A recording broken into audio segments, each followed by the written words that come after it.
So Fallon, you traded on eBay, you're trading some horses. Where are we now? How old are you now at this particular point when this is coming to an end? I would say 24, 25. And you're wanting to go run again? I'm wanting to go do the deal. Yeah. Now, you had a little break there for a while, correct? Where you weren't really rodeoing for probably, 4-year break? About 4 or 5 years. And you felt the urge coming back, the eye of the tiger? I did. I started training horses for people, and this little itch was in the back of my mind. And I think this is really important. I think that God sends you a pebble, and then he sends you a boulder of like, go do what you want to do, because if you don't, you're going to be stuck in your own prison. Yep. We're going to have regrets and failure either way if you choose safe or you choose what you want. That's a good point. So you might as well go after what you want, because you're going to look like a jerk either way. It does, you've got to go do it. Yes. So I'm training horses for other people at this point a little bit, doing my eBay thing. And you're kind of getting a taste of the public. And you don't like it. Let's just be honest. I don't love it. And I didn't either. Right. You got a case to some crazy horse ladies. Right. And the backlash and the lack of accountability, and you're not digging it. I don't love it. Nobody fucking does, mind you. Right. Any fucking person tells you they love it's a lying sack of dog shit. Absolutely. Yes. It's 2009, and I kind of decided I would play it safe. First time in my life that I ever was like, you know what? I'm making okay money. I think I'll just take the whippings as I go. It's kind of comfortable. And I was training a horse that night, about 10 p.m., August 2009, and I break my neck. I get bucked off. Breaks all the bones on this side of my face, collarbone. You hit the ground, hit the fence? Pelvis. I rode him for a while. What's funny is it was like a natural horsemanship's demonstration horse or something that somebody sent me. This thing tried to kill me. Yeah. And it breaks all the bones in my face, and I stick with him, and we keep going. I'm laughing. I think it's hilarious. And we get halfway around, and I kind of pick a place to land. And when I do, I decide, I'm going to jump off. Never do that. We learned. But I go to jump off, and he kicks the bottom of my feet, sends me about 13 feet in the air. I do a somersault. I land straight down on my neck. Boom, broke my neck, and I was paralyzed right there. You're shitting me. So, it was a bad day at the office, but I've always been pretty tenacious. So I had people working for me that were present when I was riding, and thank God for them. And one girl was dating a paramedic, and he goes, "You just broke your neck." And I was like, I mean, maybe I did, but if you could just get me to the hospital, I'm not paying for an ambulance ride. So just get me to the hospital. And I was like, and Hooters is in Denton right next to the hospital, and it closes at 10. So let's go in, tell them I've got a concussion. Yeah. Let's run through the mill of it, Yeah. and then let's get out. Yeah.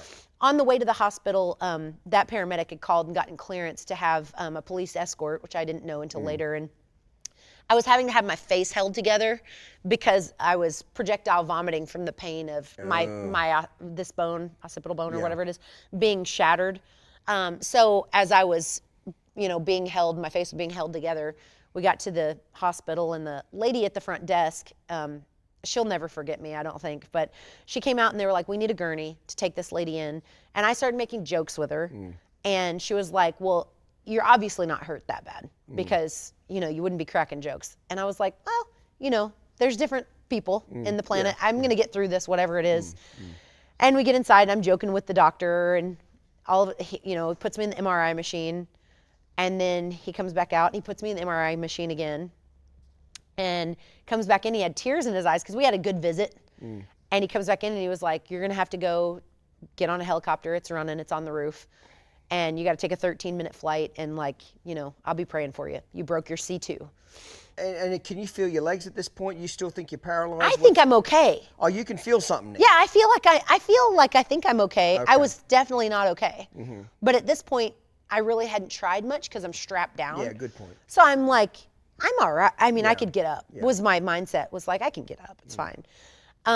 When I got to the next hospital, it was pretty funny because I'm laying there, and a bum breaks into the hospital and is trying to steal prescription meds with a knife. And he's like breaking in, and cops are running through, and I was like, I'll be damned. I'm gonna die of a stab wound from a bum. I was supposed to be dying from this broken neck thing. So it was an interesting night. And I'm in there just like, this really sucks. Like, I don't know what I'm gonna do. My parents were on vacation with their grandkids, my sister's children, and I was like, well, I'm not going to call them yet because I think I can probably find a way out of this situation. I think I'll be fine. And I went to the hospital. I got in there and they put a halo on me. They shaved my head and they put the rods in here and here. And, you know, they just gave me really grim news. At that point, I could move my arms, couldn't move my legs, but they just told me, you know, you'll do your best. It's a hangman's fracture. So it's the bone that controls left to right. It's how you kill someone. You know, when you hang someone, that's what you break, is C2. It still moves me a lot when I see people that have broken their C2, that are bound to a wheelchair and, you know, have a mouth tube and they're, you know, it's tough to watch. And, you know, imposter syndrome from time to time will creep up where you're like, damn, I'm here for a reason. Yeah, you got lucky, So you have surgery, you go to hospital. So they put the halo on me and I really thought that I could muscle beyond it. And my dad has told me my whole life, he's got this superstition about hospitals. He said, you'll die in a hospital. If you get in a hospital, get out. Whatever you got to do. There was this incredible nurse, and I wish that I knew her name.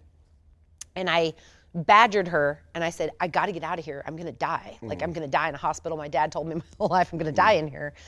She was like, well, if I try to teach you how to walk, you know, and you fall, you could die, because this is very serious. And I just kept telling her, I said, if you will help me learn how to walk, I'm going to bring you flowers. I'm going to walk back in there. I was making her all these like barters to help me.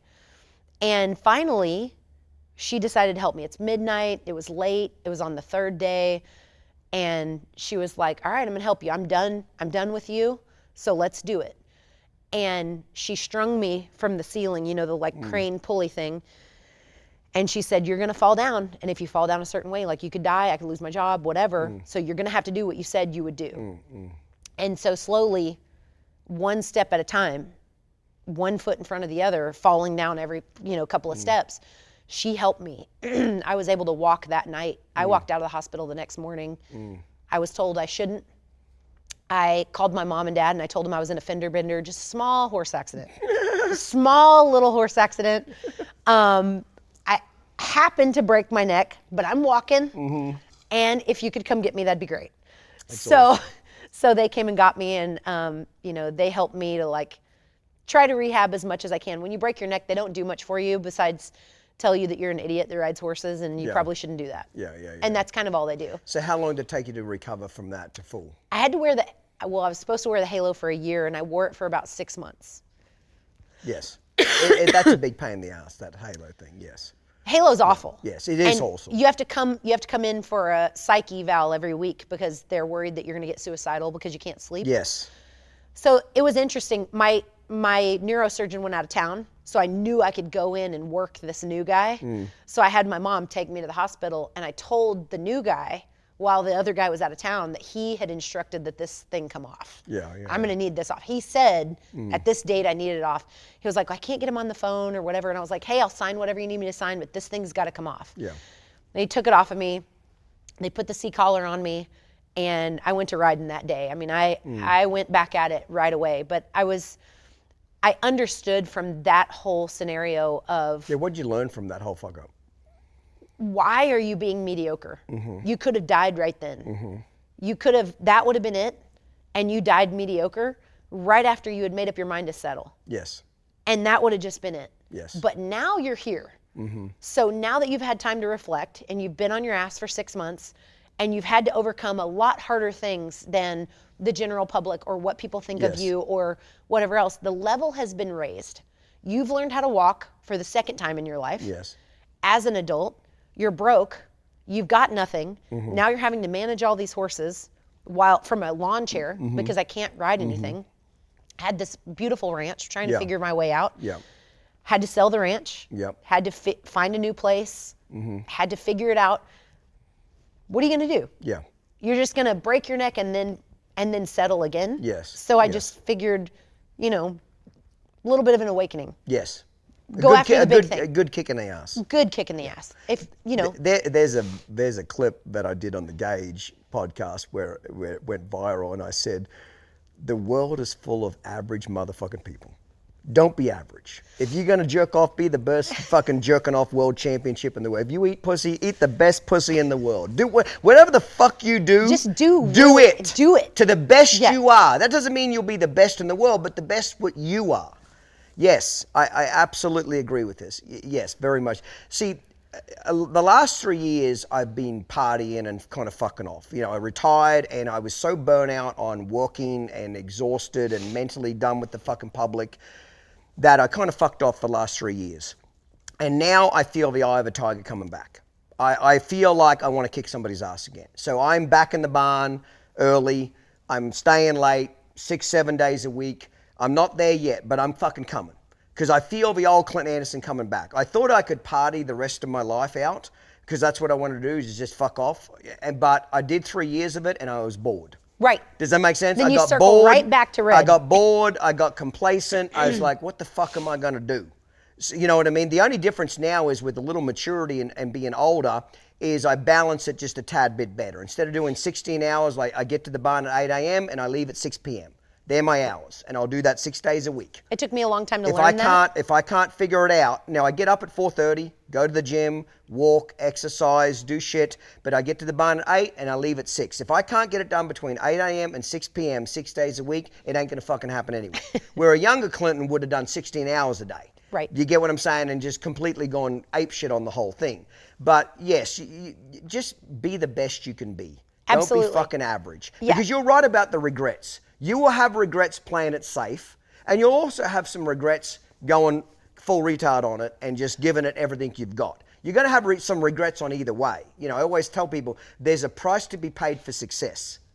There is a price to be paid And for a success. price to be paid for failure. That's exactly right. So which one And do a you want price to live to be with? paid for average. Yes. Price to be paid for all of it. Yep. So you get the hunger back after this. You're back on your feet. You're back to training horses. You got the eye of the tiger. You want to kick somebody's ass. Is that right? I do. And this time I'm like, okay, I think what I want to do, I'm going to train my own horse. I'm going to send all these horses home for everybody else. I'm going to figure this out. So I was trying to figure out how to win a little bit of money. And I have a stud horse out of that mare and buy my stud. And his name was Chuck. And I'm like, okay, let's go. He was a freak of nature. And I went to winning. I did really well. I tied him to the fence one day, looked up, he kind of pawed the fence, caught his shoe on the fence, pulled off his entire hoof capsule. Yeah. Entire thing, we're done. I was in the top 15, now I'm right back. I was like, okay, we've been through this before, and it happened fast. Again, bad luck. Bad luck, Nobody's fault. went up, went down. Yes. I'm like, okay, I've been here before. Yeah.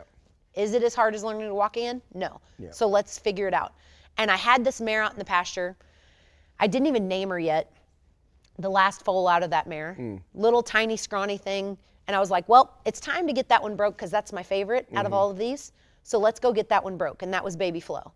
And I went to the round pen and I started her. I didn't want to send her to anybody. I sent her to somebody for 30 days that has done a phenomenal job on everybody else. And they said, this is the horse that's going to kill you. I was still in the halo. She had come home. They wouldn't ride her. She had big scar, still has it on her side. I don't know what happened. They were like, this is the horse that'll kill you. Right. And I was like, that's probably the horse I'm going to win on then. Yes. So I waited until I was healed up. Then this horse pulls his foot off. Fast forward, I go to the round pen. I was like, well, I think this is the one I'm going to win on. I start her. I spend a couple hours, and then I tell the guy that's helping me that cleans my stalls and stuff, I said, can you open the gate? And he was like, this is a really bad idea. Like, you just broke your neck. And I was like, just open the gate. And then he quit. The other girl quit. They said, we're not going to watch you break your neck again. They all quit. So now I'm riding by myself in the arena on this thing that's trying to jump out of. I was on a mission. Yeah. I was like, I already know how this goes. Within 30 days, that horse had won her first barrel race. 30 days of being broke to ride. Oh, truly. So just a freak of nature. Nobody should do that, by the Yes, way. yes. That's not advice I'm giving to anybody. Don't do yes, that. yes. Don't go get on them. And, Yes. they need a lot of tools. Yes. I was a person in survival mode, You had nothing in to fight lose. or flight. Yeah, you had nothing to lose. No, I already know what it feels like to almost be dead. Let's go try to win. And that's when you're the most dangerous. Yes. When you got nothing to lose and everything to gain and you're young, you're fucking dangerous. Absolutely. You're dangerous. That's why don't fuck off. The 20 to 30 is your decade to work, your decade to build your career, your decade to get your shit together. Because it's a magical, how old are you at this point? 40. Oh, what, then? How old am I? 26. Right, you're right in the middle of that decade. Yep. 20 to 30 is a magic decade. Right. It's the decade that where you're the Energizer Bunny. It's the decade you're the most dangerous. It's also the decade you're the most stupidest. So you can ruin your career and ruin some good things in your life by poor decisions. But if you can not get married and fucking work your ass off and build your tools and build your career and build your skill set, it's a magic decade you'll never get back. You're absolutely You'll right. never get that decade back again. Never learned more from 1 to 10 Yeah. and from 20 to 30. I know all the at 47 now, I know all the shortcuts, but I don't have the energy I had in my 20s. Right. Does that make sense? Right. You know what I mean? Or I know all the shortcuts to make now, and I don't make the mistakes, but I don't have anywhere near the abundance of fucking energy you have in your 20s. And that's why it's such a special And decade. it's such a nice time too to have a chip on your shoulder. You know, there's a good place for hate. I love it. I always, people that's don't exactly understand right. that. Use that. I told Melanie when she was there, use the hate for positivity. There's a place for it. The quickest way to get me to do something is just tell me I can't do it. Right. If There's you a don't place want for me it. to do something, just tell me I can't do it. Yeah. If you said you could go win a world championship, fuck, I don't want to do it. The fact that you don't think I can, I'm going to go fucking do it. Now I have to. Yes. If you say I can't, I must. I have a joke with my buddy. If it's wrong, it's fucking right. Yeah. If it's wrong and I'm not supposed to do it, I was the naughtiest kid in the world. Let's If do it's it. wrong and I'm not supposed to do it, fuck yeah, I'm into it. Does that make sense? It makes Oh, yeah. no sense at all, but I'm into it. If I shouldn't be doing it and it's wrong, it just trips my fucking trigger. Oh, My dick is hard as a rock. absolutely. Yeah. I mean, we have a saying, and it's if we can't, we must. Yeah. So whatever the thing is that you can't do, if we can't, we must. Mm-hmm. So, if you feel like, 4:30 a.m., I probably couldn't do that. I can't do that. Well, now I've got to. Now I have to figure out a system to do that because there's no place that I'm going to let my brain fail me because it's such a powerful tool. And I think now I just have a little bit less of a chip on my shoulder. So I really do love it when somebody makes a really bold statement about me. Yes. I'd agree with that. I really need that. I really love that. If you could comment below on this YouTube video and tell me what it is you hate about me, that would be really wonderful. And it would be super awesome for my journey. Thank you. Well, Tell me I'm fat, I'm ugly, and I I'm gonna can't win post the another world nastiest- title. I'm going to be the first comment. I'm going to post the nastiest Tell me shit this about you, buckle's bitch. too old to wear. Oh my God, I'm going to post the nastiest shit about you, and I'm going to be the first to post it on my own website. Perfect. Also, I am available to scrape stalls and intern for you. I love it. I love it. I'll go right back into my 20s. So this mare, she just is a natural barrel racing horse. What was She's her natural. name again? Baby Flo. Baby Flo. Yep. And this is your kind of next big famous horse. This is correct? her. Yep. And I don't mean to be ignorant, but I don't follow the barrel racing world. No, that's So great. that's why I was asked. She's your next big famous horse. Yep. And it was pretty much to the top from the beginning on that mare? Pretty much. Now, the thing is that she would hit barrels a lot, but I'd already been through that on Dr. Nick Bar when I was a little kid of I'm hitting a lot of barrels. So in true barrel racer fashion and women's sports fashion, and I love that I'm going to say something controversial that I normally wouldn't say. That's why it's called This is uncut. The perfect That's why it's place. called uncut and real raw. It's the place to say yeah, it. that's your damn right it is. People tend to, and I don't see this as much now, and I don't think this is for every horse, but in our industry, we have the AQHA Horse of the Year. And I have seen a lot, and again, there's many exceptions to this. There's always an exception to every rule. I feel like I was voted Horse of the Year by my peers for that mare. The year I didn't quite make it to the NFR, I missed it by $700 because I wasn't a threat. They didn't pose me as a threat. I'd broken a lot of arena records. I'd almost made it to the NFR, but everybody knew I couldn't keep the barrels up. Right. Everybody knew it. The next year, I went to the NFR, I believe, so I finally qualified in 2013. And I think I won, either that year I won first or second for Horse of the Year again. Because nobody was afraid of me. Yeah. And I went in and I hit every barrel. If there was a barrel in the parking lot, I would have knocked it over. Like every barrel you could hit, I hit that barrel. Sweet. And the ripping I took online was just absolutely crazy. And I dressed crazy because I was building a business at the same time to pay for this habit. Okay, so talk about that a little bit, because you are known for your fucking fashion. Right. You are a bit of a half crazy bitch. Right. And I like that. Okay, so we haven't talked about that. So you're building a fashion brand while you're trying to make money as you're doing this new career. When I say new career, you got rid of all the paying customers. Right. You're basically riding your own I'm horses. on my own. You're fucking starving. You're Right. trying to figure out how to make this work. So talk a little bit about the whole clothing line, the fashion. How did this whole crazy bitch run down the barrel racing with a mohawk come into play? You get what I'm saying? So I love that you know about the mohawk. That's the only thing I fucking know about you. You got big tits and a mohawk. I love okay, it. that's all I know. So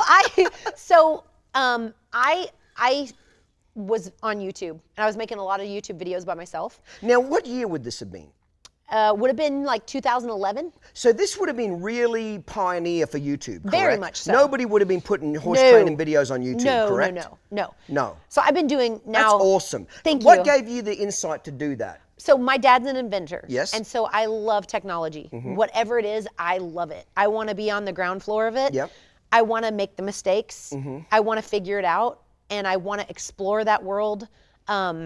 I love technology. I've been raised around it. My dad's 83 and he still draws. But you just CAD thought, hey, I'm going drawings. to put horse training videos on YouTube. Wouldn't this be cool? And it But- went off great straight away? Great. Not really? Great. Yeah, it was went great. good? You know, I don't want to say I was the first person to do it, but I might have been. I'm not sure. You might have been the first one to really push it. And I used like hip hop music. I don't like country music. Yeah. Hip hop music, Yeah. and was like, hey, I'm a city chick, and this is what I'm doing. Country, the problem with country, somebody's either falling in love or somebody's fucking dying, or mean- somebody's an alcoholic. But listen, it's the exact same thing in rap music. There's just a different drum beat. The exact same thing. Exact same stuff. I had some country in the arena today, and after a couple of hours, I said, I got to turn this shit Just off. I'm sad. depressed as fuck. No, you just need somebody's either falling in love, somebody's fucking dying, or somebody's just become an alcoholic in a breakup. It's like, goddamn, I need some motivation My today. favorite, and I need to tell this story. My favorite thing about rap music is I live next door to the video producers for Kanye West in LA. Yep. And they would ask me, obviously had rappers signed to that label, and they were really, really great. And they just made a big documentary about Kanye, and it went amazing. And I texted them, and we still have been in touch with each other. But they had rappers that were signed to different labels that would come by and live in their apartment, and they would call me and say, "Hey, would you give us a ride to this music video on set?" And I would give them a ride to the music video, where in the music video they were driving a Rolls Royce or a Phantom. But they didn't have wheels to get there. Yeah. And I was like, I connect so much to this music because they're just trying to speak into existence something that is absolutely not there. That guy didn't have a microwave, much less a Rolls.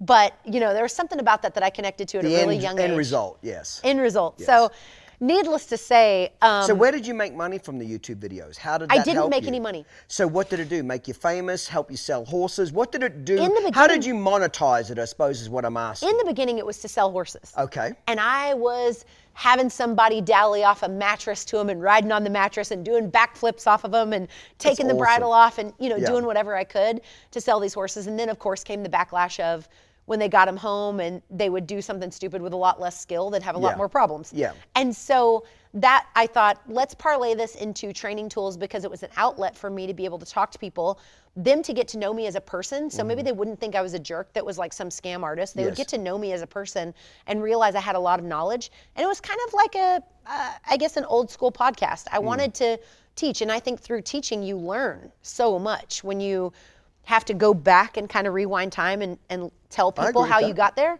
I'm going to learn something today from this podcast from hearing your process. Yes. So, So it's- where did the fashion come into it? Because that's where I'm intrigued of where the outfits and all that shit happened. Where So- did that start? I started thinking, this mare's Sorrel with Star. Yeah. She just looks like it. You wouldn't give 25 Plain grand for her. pack of cigarettes. You might give $5,000 for her today if you saw her. Like she's Yeah. fatter now, but Yeah. you wouldn't give, it's nothing Plain to look pack at. of cigarettes. And I thought, how are they ever going to pick me out of the stands to know which girl I am? How at any point are they going to know that that's me? And from YouTube, I realized that you needed to be unique in order for your views to go up or Yes. to see. We didn't know what clickbait was. We didn't know what thumbnails were to make them pretty. Yeah. We didn't know anything. So all I knew was, well, they need to be able to see me or they can't get behind me. And so I Yes. started through Chuck's journey of losing his foot, I started documenting that. And then people started making me really upset when I started running Baby Flo because she was skinny. I was in a borrowed truck and trailer. It was just, I had a really crap rig, but I knew I wanted my money to go back into this business that I was starting. And I just started using hashtag fear the little red horse.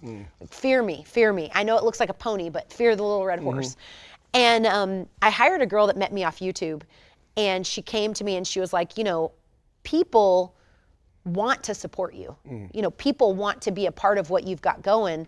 We should make some like t-shirts or something that people can be in support of you. And it kind of started something. So I took a pair of pants and I decided, wouldn't it be cool if I spray, this sounds like such a crazy idea now, Who gives a fuck? Say but it. I'd take a pair of pants and I'm gonna spray paint it and make them like crazy. So I took pants from the thrift store and I spray painted them orange and yellow and hot pink, and then a top. And I thought this would be really cool because people are going to know who I am, because from a long way away, you can't see. And then up close, it looks like crap, but nobody's going to be up close. Yeah. And then they can see me, and then they can know which girl is me. Yeah. We all look the same in hats and on a Yes, sorrel horse. I agree. Nobody can tell you apart. And I had this thought in my mind of NASCAR has a number. NBA, NFL, you have a number, you have a number. We don't have that in rodeo. And they give you a different back number every time. So my thought process was, I need to be recognizable so that people know to go subscribe to my YouTube or whatever I'm Yeah. going to do later. It sounds genius, all the levels, but I really was just stumbling my way through the next that's thing. okay. That's what makes it endearing. And those pants were all, we were talking about them on the way here, because when I'd go to get on my horse, like it would crunch. All the paint. And then like, you know, a world champion rode up next to me and I'm trying to like play it cool. And this girl, she's like, everybody knows she's got ice in her veins, and I'm trying to play it really cool on this like 14-hand pony, and she's on this giant dash to fame, and her horse kind of laid on me as we were getting ready to run, and all the paint came off on her pants. And I was just like, oh my God. You could have died of embarrassment. What am I gonna do now? My saddle, like, it was so bad. But what happened was, it was kind of a genius thing. You know, everybody looked at my rig and they looked at my skinny horse and they looked at all the things, and nobody knew I'd been to the NFR 4 times. They'd forgotten about me. Yeah. And so this was my way to come back and be Yeah, like, because hey, you had remember me? like a 4 or 5 year break there, didn't you? It was actually 10 between 10. the time that I qualified back to the NFR. Ah, Yep. truly. It was That's a long fair time. And you're right, people will forget you. Yes. They'll forget. And so it was interesting to me trying to get that, like, man, I used to have an autograph line and I used to have all these different things and nobody knows who I am. So I'm just going to be ridiculous. And then I found very quickly that people would just make fun of the thing that I could direct people Yes. to what they could make fun of. Yes. What the hell is she wearing? Yes. And then it just was like, okay, let's just make this crazier and crazier. So the girl that I hired that watched all my YouTube videos, she was like, I think people really want to support you. We should make some t-shirts. Let's get a vinyl cutter and let's stay up all night.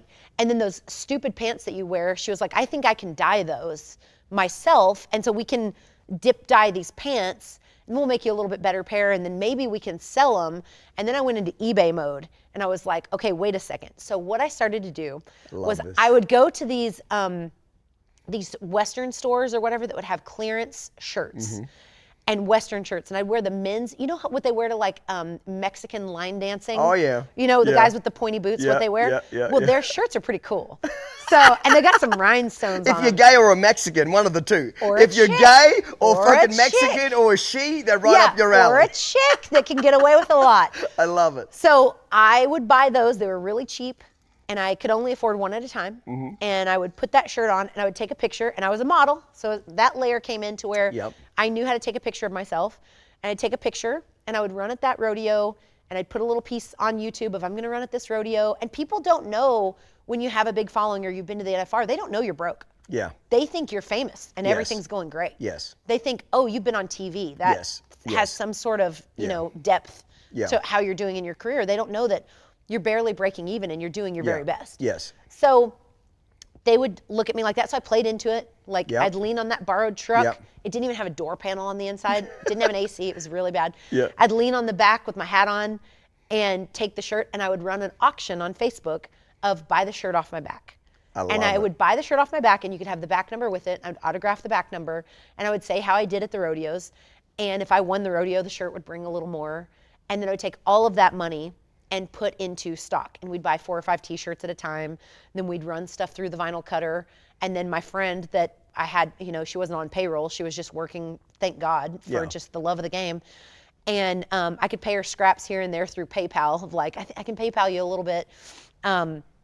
We would go in and make these designs and make crazy stuff that we'd put on, you Yeah. know, shirts like Yeah. you've got more issues than the alley, or Yeah, you know, yeah, I love it. You know, like Got more you issues know, than the alley. yeah, I love whatever, it. whatever Yeah, it may be. yeah, Like it was yeah. just funny sayings, and then we started dip dyeing those jeans, and it caught a little steam as people were buying things off my back. The more rodeos I went to, I was able to use that shirt off my back to build steam and a connection with my fans that I didn't realize having that piece of equipment from that rodeo and they saw it at Rodeo Houston and they saw it at Cheyenne, it meant so much to them and they felt like they were part of my journey. And it also made me indebted. They knew they were paying for that fuel to go to that next rodeo. And so this kind of steam of all of these people were really, really cool to have behind me. Not only that, but they understood why I was wearing tie-dye, why I had fringe down to my ass, why I was doing that.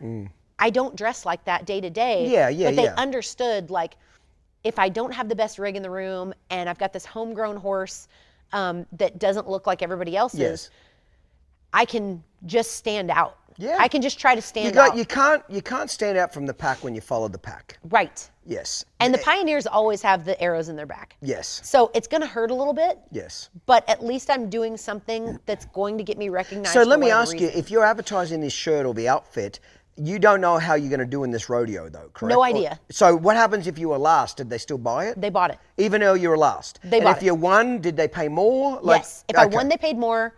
Arena record, they paid more. But if you were last, they still bought it? Still bought it. I could still pay my entry fees to the next one. So it worked out really well. And then we started selling these little T-shirts that we were making at home. And I'd be on the road and she'd be making shirts, or I would come off the road and I would help make shirts. And my little single-wide trailer looked like Snoop Dogg lived there because it had just smoke boiling through from the heat press of us just like heat pressing designs on shirts. And, you know, Fear the Little Red Horse shirts were going out like crazy. And it was so, so cool. See, this is such a cool part of the story to me personally, because in the beginning, if people listen to your story, this is just a rich bitch. She's got rich fucking parents. She came from money. Her dad's a fucking billionaire, blah, blah, blah. Clearly, you're not. You're on your own. At some point, clearly, your parents cut you off the titty, and you're fucking on your own. And you're trying to make it work right. My big goal was, could I retire my parents? Could I show up with a vehicle? On their front doorstep? Could I, you know, pay back? They bought a horse for $75,000 for me. I'm not saying they didn't help you. What I'm saying is it wasn't handed to you. You still have to, you're at your lowest now, trying to make a comeback. It's been 10 years since you've been on the titty. Let's be honest. It's 10 years since you're on mom and daddy's money, and now you're fucking on your own, and you're basically illegally printing Mexican T-shirts out of your trailer. I'm doing whatever I can, to do it. And I think that the perspective was, oh, here comes Fallon Taylor again, and here's a gimmick she's trying. She's going to sell these shirts, and nobody knew how much I was struggling and how we'd go home and have these meetings of like, okay, how are we going to do it? You know, how are we going to make this work?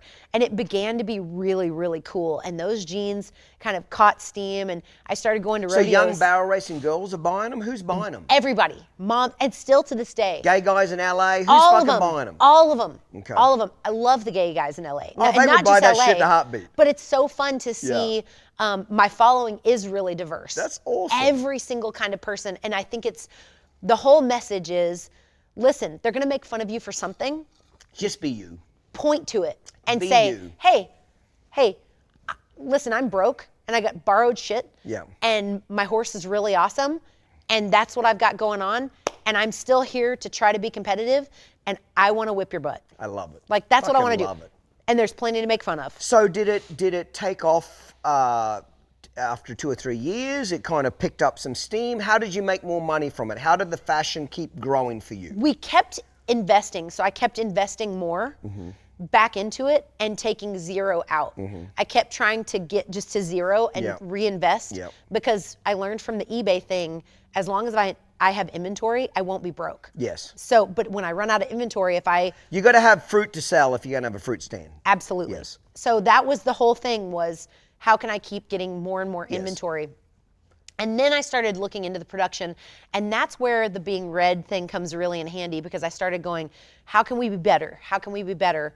How can I learn to manufacture this? My dad did it. He knows nothing about clothes. He can't help me here. So then, you know, thank goodness for YouTube, I tried to learn everything that I could about manufacturing. I put every bit of my money into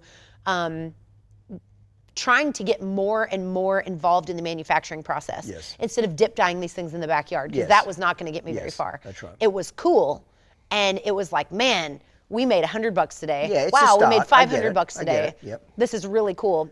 But you figured out you can't get rich with your own two hands. That's And really, that was the greatest lesson I ever got when I was 13 years old. You're never going to get rich there's not enough hours in the day and with your own two hands to get rich. It'll never work. Unless you're a gold maker, some sculptor, unless you do something so fucking unique in the world that nobody can duplicate, you just can't get rich with your own two hands. So in the trailer, your trailer park trash doing your own tie-dye. And you're using your own two hands. Yes. You figured out you can make a living doing it, but you can't get rich. And selling out was fun until it was like, yeah, but we're missing so much. Yes. So what are we going to do here?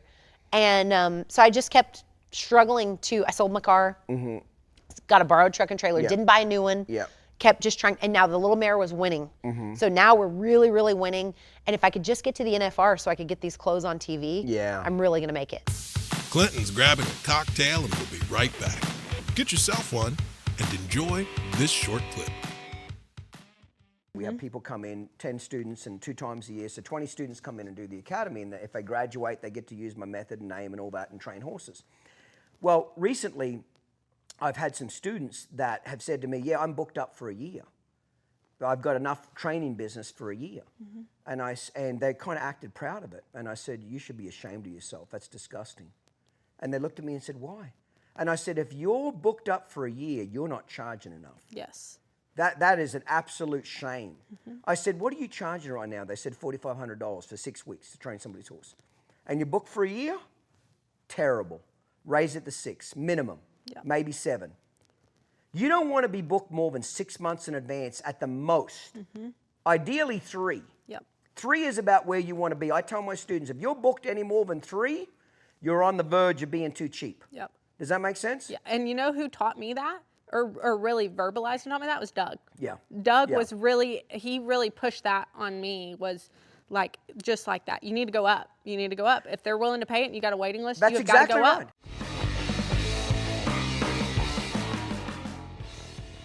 So I get to the NFR, I miss out, get voted horse of the year, whatever. They throw me a bone. Get to the NFR, I make it, I get the clothes on TV, I'm roasted. Because the people that watch in December haven't watched all year. So now I'm Lady Gaga. Yeah, they just think you're an attention-grabbing bitch, attention whore, that type of stuff. They don't understand that you've got kind of a following doing this while you're doing it. And these cool people following me, these people that are like understanding the journey, that are like, her horse basically almost died, and then she trained this when she broke her neck. We're behind this gal, she speaks our language and she loves us. It doesn't matter for black, white, and whatever background we come from, she's kind of our representative.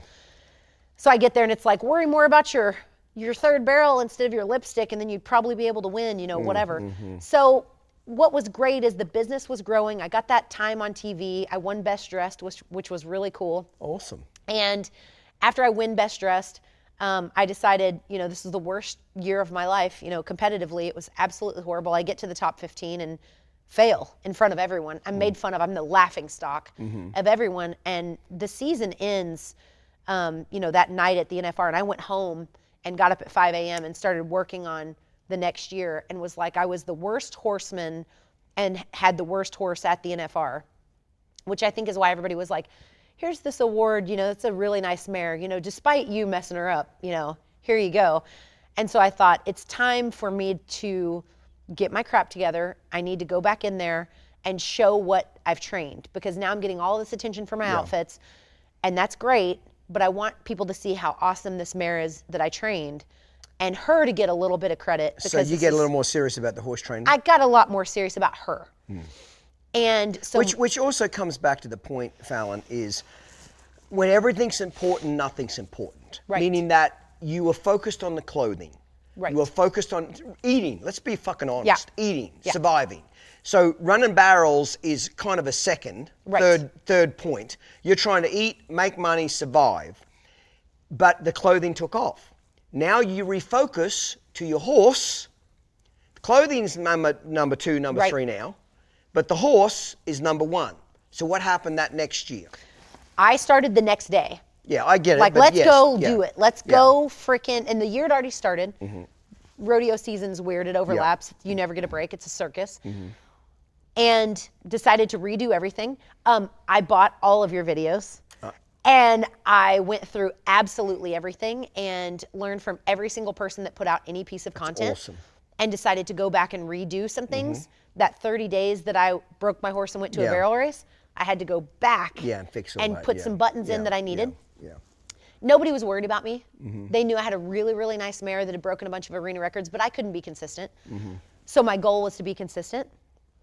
And I knew that that's what everybody said about me. So if I can't be consistent, I must be consistent. So that's what I did, was I must be consistent. And I went through, and my entire point the entire year was, if there was 2 rounds in the top 12, go to the finals, get in the finals. Don't arena record the first run and then hit a barrel to arena record again the second run. Don't be the go-round king. Win third. Yeah, don't be the go-round king. Yeah, win third every round. Yes. Win third. So my goal was to win third all year. Got to the NFR again. And through this, my friend at home, she's selling more clothes. She's dip dyeing jeans. We're manufacturing a little bit. We're really, really starting to do it. And Is it selling with mainly, who's your demographic? Teenage girls in their 20s? Kind of, it's little girls. I don't mean to be a dick, but who's buying this shit? Little girls and people that want hope. Okay. People that have seen me break my neck Yep. and come back. People that see me lose everything and come Yep. back. People Okay. that are unaccepted in their group. But mainly females, correct? Correct. Okay, Right. Or gay guys from LA. Either Right. one. Either Okay. one. Or Mexicans with sparkles. Money's green. Okay, right. It is green. You're right about that. Either way, who am I to judge? At Fucking, this point, I'll take anybody's money. You can be doesn't crippled matter. in a wheelchair, gay, Yeah. straight, Mexican. I'll fucking Whatever. take your money. doesn't matter. Money's equal green. opportunist. Who am I to judge? That's exactly- I I've love been it. bald. I've been crippled at this point. I love it. Doesn't matter.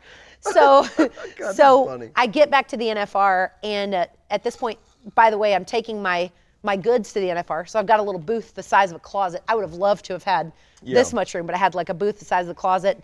I'm doing my own appearances and all this stuff, but trying to make ends meet. And I get to the NFR the next year, and I told everybody, this time, delete every app off your phones. Nobody discuss numbers with me. Nobody tell me what anybody thinks of me. Nobody tell me how close I am. I went into the NFR third that year. Nobody tell me anything. My goal here is to win the average. I've got one goal.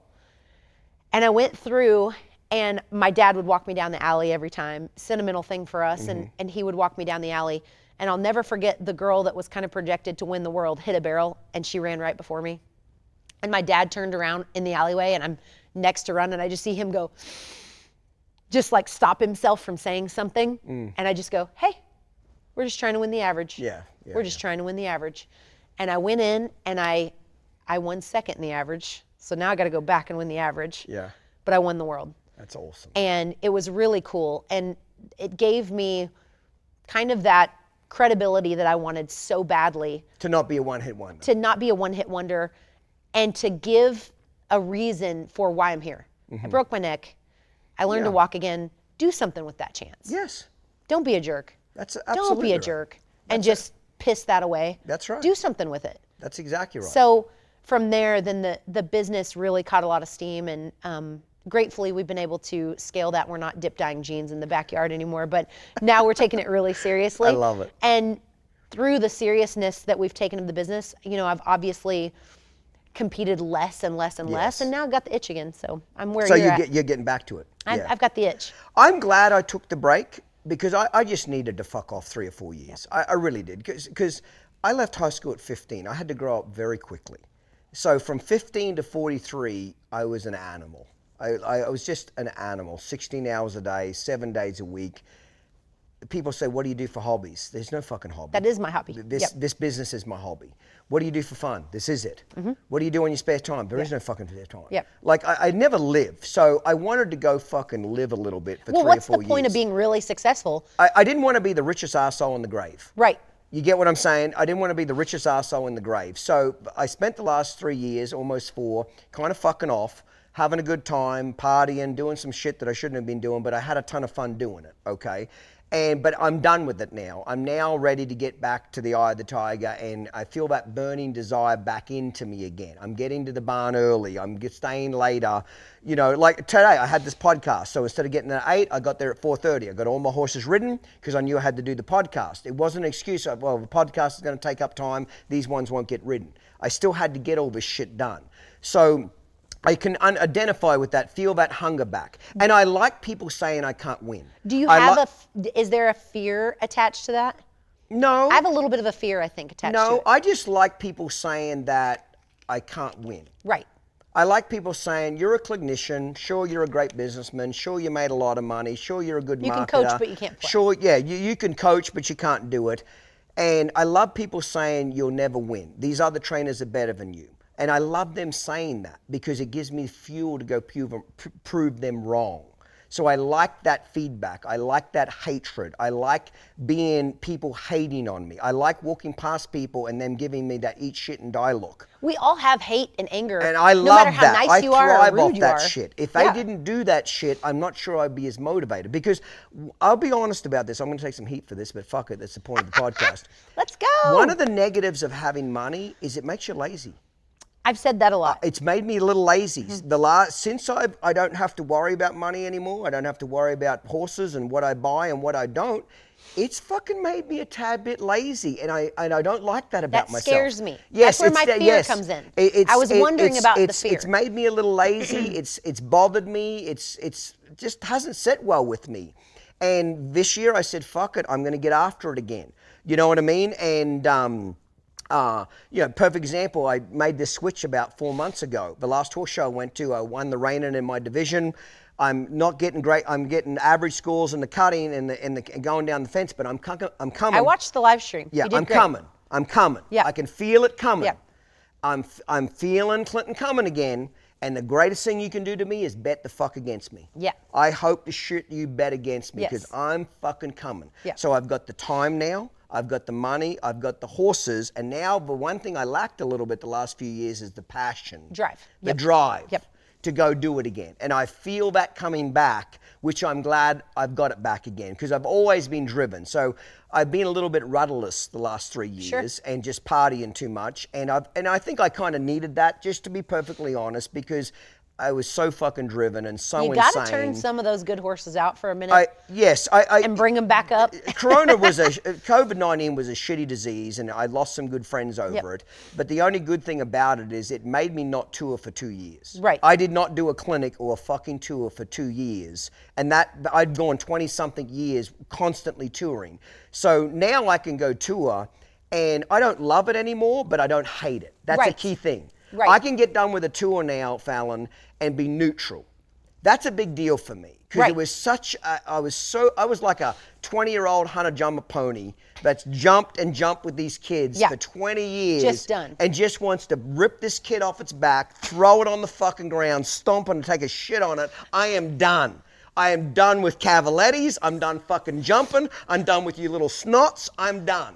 That's where I was when I retired. I was so fucking burnt out. So the 3 years was good for me to take a mental break, go fuck off, go do some stupid shit, give me a break from touring, give me a break from teaching, give me a break from employees, and now I'm back in the game again. I feel the hunger back, and I've missed it, and I'm glad I've got a purpose again. Well, I think you're terrible and you suck. I love it.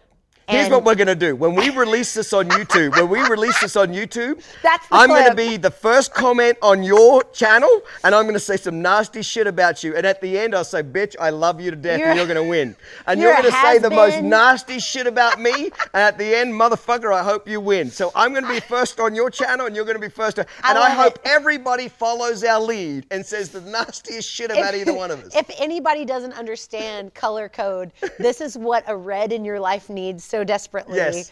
I need you to talk some crap to me so bad because Reds it matters. do what you don't want them to do. Yes. If you tell a red to wear these socks, they don't want to fucking wear them. Well, you know, it's funny in the book, it says when you're dealing with red children, one of the ways to fuck with their brains and to get them to do what you want is you say to them, here's 3 outfits for school.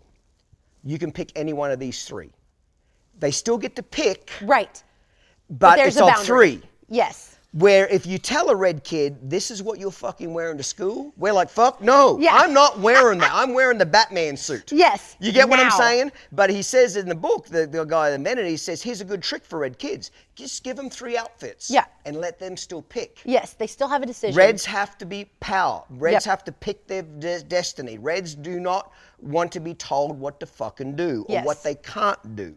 And that's why we thrive off negativity. Absolutely. And some people don't. Some people take it to heart. We thrive off it. As a woman, I feel like we're kind of geared to take things a little bit more personally, Probably. maybe. And I don't mean to be insensitive to men, but I Yep. feel like we take it a little bit. You watch men in groups, you watch women in groups, and it's wildly bizarre. Yes. To see how you guys could like punch each other and then be like, "You good? You good? Yeah, okay, I'm Yeah. good." Men Where can have a fist fight and then shake hands and literally walk women it are off. like, "I've got the code to her voicemail, and we're gonna ruin her life." And you're just like, "Oh my God!" Like, okay, that's very serious. I've always said this expression. If you give me a choice between a little old lady that's fucking pissed off at you and has a ton of money and hates your guts, or getting in a cage with a bear and a tiger, I will get in the bear and the tiger any day of the week because they'll just kill me on the spot. Yes. You put me in the cage with the little old lady, that bitch is gonna torture you. She's gonna pull your fucking fingernails off. Yep. She's gonna poke things in your ears. She's gonna keep you alive for years Yes. and make you pay a miserable death. So, and that's why with little old ladies that had a ton of money that weren't happy, I just gave them their money back. Yeah. I gave them a free I've horse. done that I now. did whatever Yeah. the fuck it took Yeah. because there's nothing more dangerous in the world than an old lady with a shit ton of money that fucking hates your And guts. isn't it funny they don't want the money back? No. Oh yeah, yeah. I Please. do whatever it takes to make them go Yep. away because they are the Same. most dangerous animal in the world. You know, it's funny in my career. It is what it is. Fuck it. I can actually only remember 2 arguments or 2 problems with horses in business with men Right. in my entire career. Just 2, and the other 10,000 have been with Everything. women. It's a tough world. It's a fucking, you know what I'm It's a trying to tough say? world. Men will fucking punch you in the nose, you punch them in Yep. the nose. When the dust settles, you shake hands and you fucking move on. Absolutely. And it doesn't quite work like that with women. They don't fucking forget. They're like, we're gonna slither in the grass. Oh, yeah. And bite you when you least expect it. And I'm like, okay, well, it's made for me to be a really, really tough businesswoman. I've learned a lot. I learned people want to take everything from you. I've learned that, the hate comments again are amazing. Women, there's no shortage. So now that I'm hearing whispers of, when she's not running Baby Flow, she's not going to win anymore. Keep that energy coming. I love it. Keep that I'm going to moment post coming. something shitty on your website I'm ready. every day. I'm ready. Just keep every that energy. day I'm going to give you She'll the fuel never to win win. again. She's a has-been. She's forgotten. I love it. Her buckle's got rust on it. Like, keep all of that energy coming. I love it. So- That's important. Embrace the haters. So I finally People don't hate on losers. no. They don't. They don't only hate try on to people tackle the that guy are with the winners. ball. They hate on people that are going to go somewhere in life. Right. They hate on people that have got courage. The bums don't get hated on. No. Successful people that are up and coming get hated on. So you want to embrace that. I told Melanie that in the last podcast. I said, when people are hating on you, and you'll find, and this is a truth to life, as you make more money, you will get new friends. Right. And people think you're a piece of shit for saying that, Right. but it's the truth. Because even your friends, as you become more successful, a lot of them become jealous. A lot of them hate on you. I had friends and they sued me and tried to take my business. You get They what were I'm my saying? friends. Yeah. As you make more money, you get different friends. And people think it's because, well, as you make more money, you just turn into a snob and you start hanging out with different people. Not at all. It's just a lot of the people that you're friends with in the early years when you're broke, they don't embrace your success as much as you embrace it. And a lot of them become jealous of you. A lot of them become insecure. Anytime your light begins to shine, it shines light on all the cockroaches in the room. Yeah. So your ability to succeed just shines the light on someone else's failure and just shines the light on, well, see, I'm not the most talented guy in the room and I did it. So that makes them feel more insecure about the things they didn't accomplish or the things that they regret or the things they didn't go for. It kind of shines that light on everybody. It's not that the person And I'm not saying every person that's been successful has been wonderful all the way to the top, but I do find that the majority of the people around you change more than you do. Because I think when you become successful, you can look back and go, wow, that was a really humbling experience. Like that was really, really freaking hard. And wow, I really paid my dues on that. And you kind of look around and go, why aren't you failing quickly? And why aren't you, why aren't you trying that? It just makes people feel very insecure about the things that they also didn't succeed at, because most of those people, the friends that love you around you, will be the first people to tell you not to reach too far because they love you. Yeah. They don't know that they're saying something negative. They don't know that they're saying something that's going to deter you from your dream. They're trying to give you a realistic view. But everything worth accomplishing is way far outside of a realistic scope of what you could do. If it was easy, every motherfucker would do it. And I'm so grateful that That's the whole I'm point so of it. grateful. If it was easy making money, if it was easy running a business, if it was easy winning a world championship, everybody'd be doing it. Right. But it's not easy. So with that being said, we're going to take a break. I'm Okay. going to get a fresh cocktail, and I've got a very important question to ask you when Okay. we get back. Clinton's grabbing a cocktail and we'll be right back. Get yourself one and enjoy this short clip.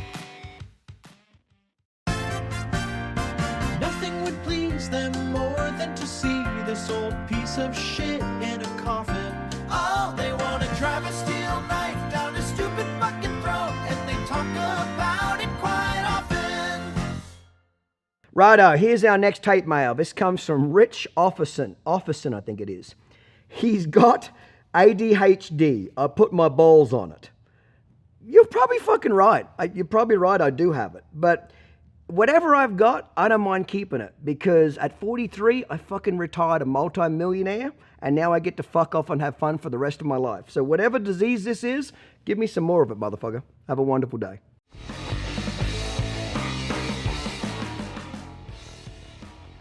So Fallon, let me ask you this. We're going to wrap up here pretty soon, but there's 3 questions I really want to ask you.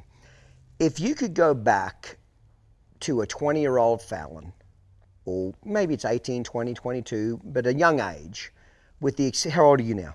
40. 40. With the experience you have now, the successes, the fuck-ups, the bloody noses, the broken necks, it's all over the place, which is life. What would you go back, what would be the most valuable information that you could tell yourself? You're sitting on that couch right now at 20. What would you like to tell yourself? Absorb more knowledge quicker. In what? Everything. Every single thing that you can. Business, pick up every single book, read every single thing, intern every single place that you can go. Absorb as much information as quickly as possible. One mistake that I think that I made was trying to learn everything about everything. And remember, when everything's important, nothing's important. And you so have to focus. You can't kill the deer and paint your nails at the same time. Right. You get what I'm saying? And You now- have to, if you're going to focus on the deer, shoot the fucking deer. You can't be doing 20 other things. well, everybody talks about balance, and Yes. it's just the It's biggest bullshit. crock of crap you could yes, ever have. Yes, it is. There is no There's no balance. balance. Not if you want to win.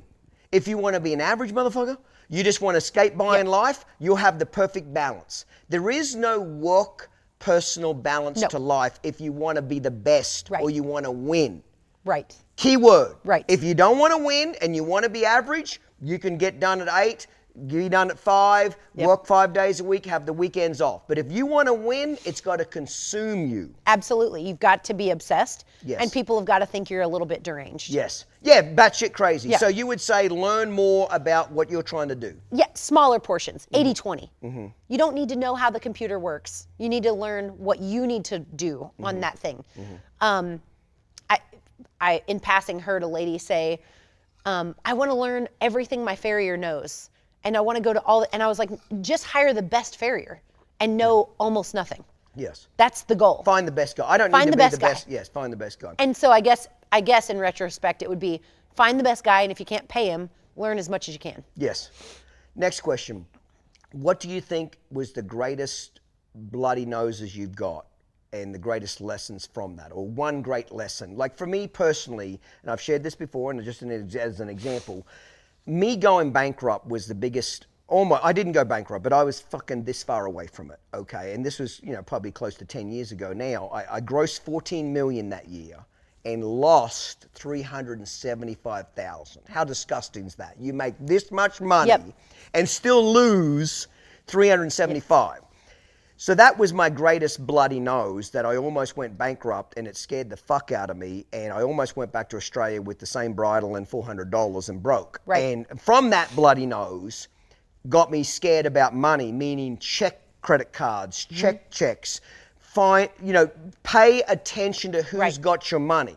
So that was a very big awakening for me that I learnt from, which is a great success for me, and I hope other people learn from that.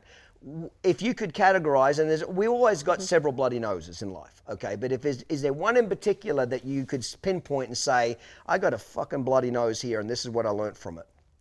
My biggest lesson in life, my biggest blessing has been breaking my neck. Yep.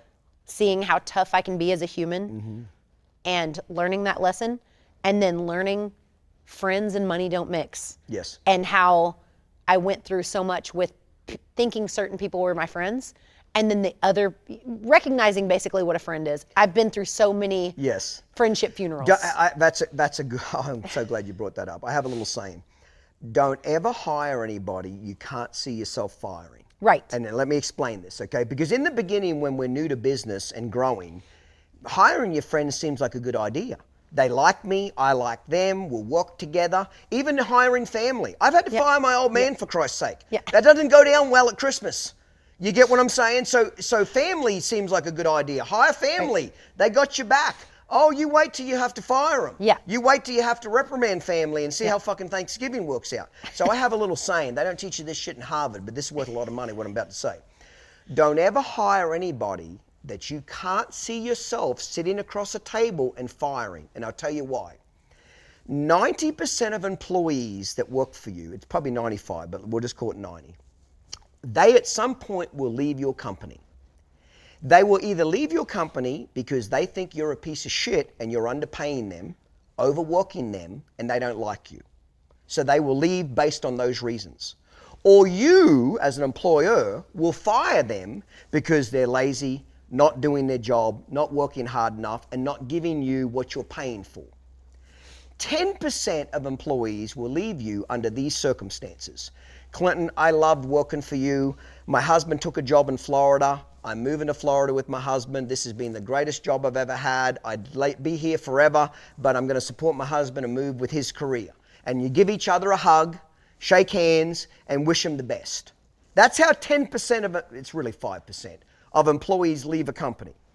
The rest, it's either you fire their ass because they're not doing their job, or they quit your ass because they think you're a piece of shit. And in our industry... So if you're not friends with them, guess how that conversation goes? For me now, real easy. Yeah. But when you're friends with them, that's a funeral that happens. It's a funeral. When you're family with them, it's not easy. The fallout's not easy from that. So I have a good rule now. I don't hire friends. I don't hire family members. I don't hire husband and wife teams because when you have to fire the wife, the husband turns on you. Yeah. Or vice versa. Yeah. I don't hire husband-wife teams anymore. Right. Because I've had that backfire on me because they can't separate one got shit canned and the other one's doing a great job and he has to go with his partner. So number one rule, don't ever hire anybody you can't see yourself across the table firing you. So I like you after this podcast. Thanks. You were my enemy. Now you're my friend. You know what I mean? I like you a lot. Yeah. I'm never going to fucking hire you, bitch, and you're never going to hire me. Because we don't want to ruin that friendship. Right, absolutely. And in our industry too, especially if you've got a little bit of a following, if I'm not perfect every single day, you're going to make a big deal out of it online. So I've learned that, like, people that, I just want to learn from you. I just want to whatever, and then they'll make a hate video about you, or they'll, make up a crazy story. They do text back and apologize later, and I do keep that. Yeah. I don't post it, but I've got it. Yeah. So that was breaking your neck was the biggest challenge you came over. I would say that, and having friends kind of try to take away my own business. Those two things, big hurtful. deal. Very hurtful. Big deal. Very, very hurtful. I've actually only got probably 2 people that I can really remember that are still with me 28 years later. Yeah. It's a shame. I've had a lot of great friends over the years, but only 2 have been with me that still stuck with me in the end. Ken Thalman and Rick Badusik are still with me from the beginning, but I've lost a lot of people on the way. And I'm sure they've evolved a lot as they people. have. I used to be perfectly honest, I used to be, Fallon, I used to be very bitter at Down Under Horsemanship because I felt like it ruined a lot of my good friendships with people. I felt like the money and the fame and the business ruined great friendships. But I had to remind myself, I met these people through Down Under. Right. If I wouldn't have been Down Under Horsemanship, I never would have met these people. So I'm even though some of these friendships ended badly, I'm still glad I had them. I'm still There's glad I something to be had learned these. I'm still glad I had these people in my life for whatever time that was, whether it's weeks, months, or years. Everything comes to an end, so I can appreciate the friendship now that I'm a little older and more mature. But even though it maybe didn't end the way I wanted, I can still appreciate and be glad they were my friend and think positive of them. But that's an important thing. There is just don't hire friends and try not to hire family. It's been amazing to have an element of success and an element of financial success to be able to sift through and know really who's there. It's a really beautiful thing. I tell you, really fucking down to the bone bullshit that we do. So I used to be into all these fucking team building seminars and kumbaya, and we all build fucking human pyramids and fucking held hands and meetings and all this kind of bullshit. We're one big happy family. And I'm talking to a buddy of mine, and he's got a business worth about 180 million. And I'm telling him about all this team building I'm doing and all this, and he's chuckling and thinking it's a bunch of bullshit. And finally I said to him, David, my employees love me.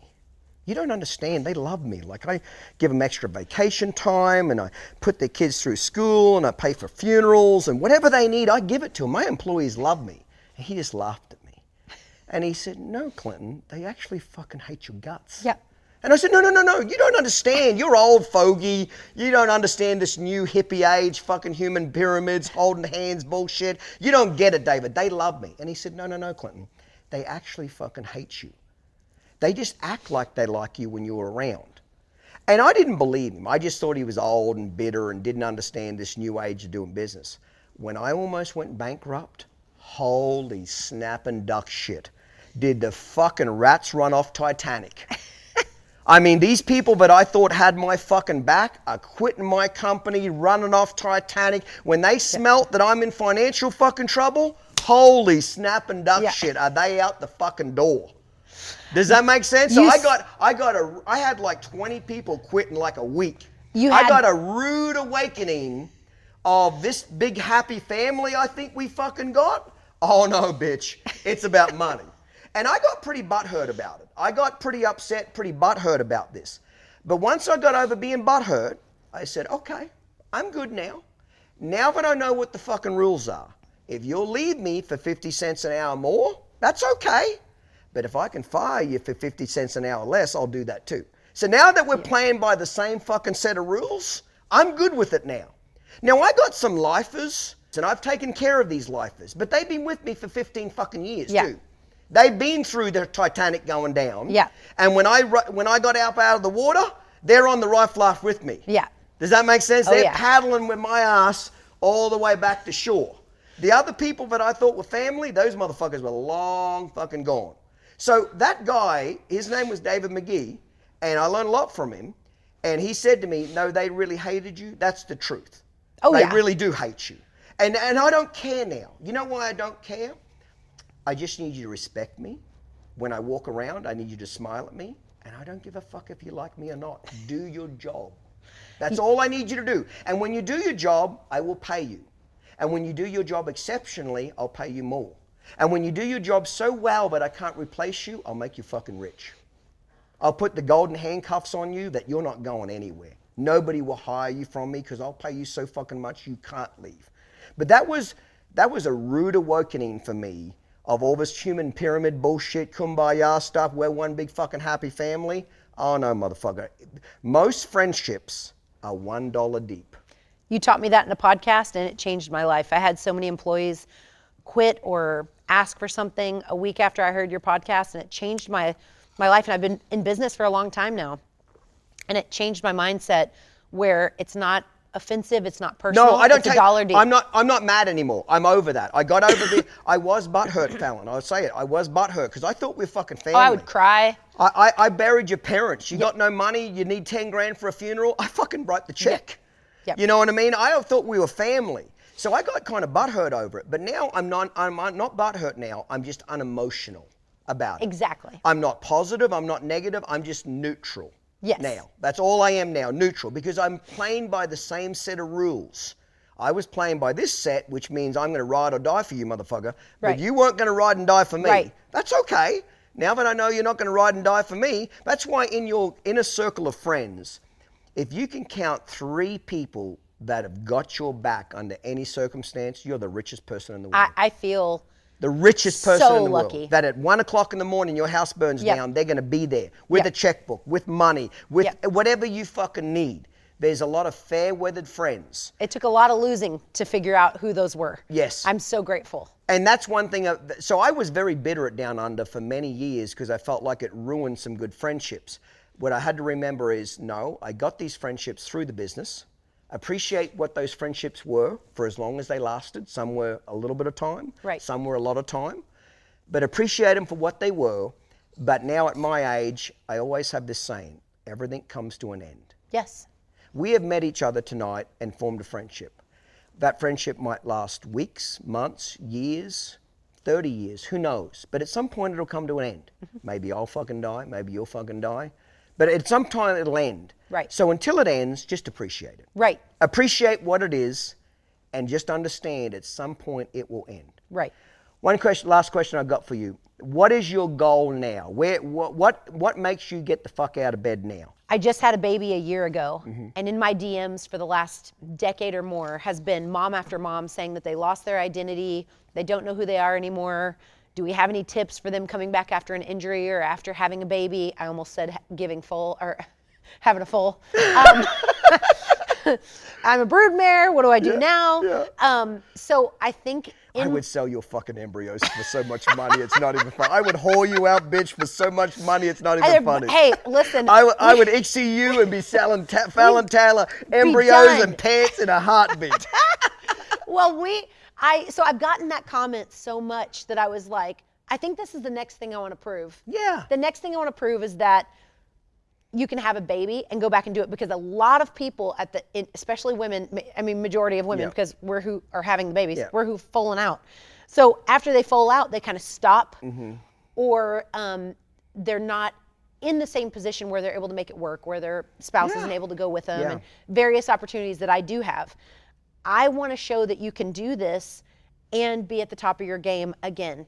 That's what's getting me out of bed. Is there for about 6 months I thought, oh, I know what they're talking about. Like, this is really hard. And then after that I was like, okay, it's time for me to scratch and claw back to the top and get out of bed and look out in that barn and be like, okay, baby Flo, you're retired. That chapter's over. You're old news. Love you. Thank you so much for that chapter. We're gonna make sure you're comfortable. We're gonna do a lot of things, but now it's time to look over here and lose a little bit. Let's go lose until I can get back to winning. You got to go eat a little crow. Yep. You got to eat some Time. humble pie. Yep. That's right. That's exactly, like, I got a guy that's been helping me a bunch in the cow horse. His name's Ty Benson. He's fucking half my age, for Christ's sake, and he's a damn good trainer and a damn good cow horse trainer. And he's been helping me when I go in to do the fence work and the boxing. I get too excited. I box the cow for like 3 fucking things and I'm down the fence, motherfucker. Yeah. Like, I just get I get overexcited. So I told him at the last horse show, I said, I want you standing there in the corner and I want you to coach me. Tell me when to go down the fence, how long to work the cow. And he said, but people will hear me coaching you. Are you all right with that? I said, motherfucker, I want to win. yeah. I don't care. I don't care that Flash me. I don't care that you're half my age coaching me how to do this. You know how to fucking do it. I don't. I need a coach. So I don't care that Clinton Anderson's getting a guy half his age telling him, box longer, stay there longer, work the cow longer, rate the cow better, go down the fence, sit back. I can humble myself real quick, because that's how you get to the top. Absolutely. Is put your ego on the sidewalk. You get what I'm trying to say? Every top person has a coach. That's exactly. When Tiger Woods was winning at his best, Got a coach. he had a coach. I'll have a coach to the day I die. Right. Because they look at things that you can't see. They look at things that, for whatever reason, we have tunnel vision. That's their job. Absolutely. You know, in this particular guy's case, he can actually kick my ass as well. But my point is, he can coach really well as well. Because at some point, people look at you and they go, we don't want to offend you. You know, you've that's won exactly so right. much, you've done so well, and, you know, or I'm making a lot of money off the paycheck. I don't want to tell you anything wrong. I don't want yes Yep. men. Right. I use a guy called Bob Avalo, a great fucking horse trainer, won 30 world championships. I hire him, tells me where I'm fucking up, tells me where I'm being stupid. One of the greatest things he said to me about I didn't want to go down the fence, I was reluctant to go down the fence because as a reiner, I want everything to be perfect. Right. And in this cow horse events, you got to kind of cowboy up a little bit, motherfucker, and just go with it. And I'm so reinerish, like head down, straight, collected, left lead, only do what I fucking tell you. That won't work going down the fence. You got to cowboy up and fucking just go down the fence and do it. And one day Bob looked at me and he said, stop being a fucking pussy. Stop being a reiner pussy. Grow a set of nuts, take a shot of fucking Vagisil and get the fuck on with it. And that's what I needed. He made me mad. That's what I needed that insult to stop me being such a pussy and just fucking man up and go down the fence and stop being so structured and so correct. You get what I'm trying to say? My dad always says, hey, quit what you're doing because you're just trying not to lose. Yeah. You got to try to win. Yeah. If you're just trying not to lose, go home. Yeah, that's exactly right. Well, Fallon, I'm so glad you came on. Thank you so much for doing it. Thank you. I'm so glad we got to meet here. I have a lot of respect for you, a lot of Thank you so much. admiration. I think a lot of people will enjoy your life story and what you've done. And I'm hoping the whole point of this fucking podcast was when people hear it, they get motivated in life. They want to go kick somebody's ass. They want to go make some fucking money. They want to better their fucking lives. That's what I'm hoping people will get from your story. I want to go home and ride a fucking horse now. I'm half fucked up. But I want to go home and ride a horse now. Because that's the energy I'm getting from you. Good. And that's what I like. That's what I want people to walk away. I hope that people hear this and they hear Shania Twain singing Let's Go Girls and want to kick down their front door with a pair of red bottoms and go out and do something great. I love it. I'm proud of you. Cheers. Today's episode was filmed at and produced by Intercut Productions, marketing by Stewart & Associates, and organised and administrated by Down Under Horsemanship. If you enjoyed this episode, be sure to hit the subscribe button, and I'll see you next time, mate. Cheers.